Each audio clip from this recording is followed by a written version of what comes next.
করেন 2026-এর উদ্বোধনী অনুষ্ঠান।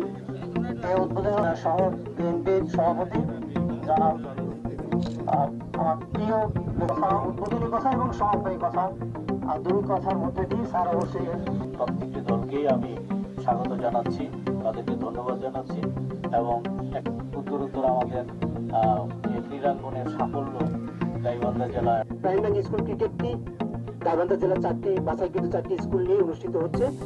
আজকে প্রাইম ব্যাংক স্কুল টুর্নামেন্টের শুভ উদ্বোধন ঘোষণা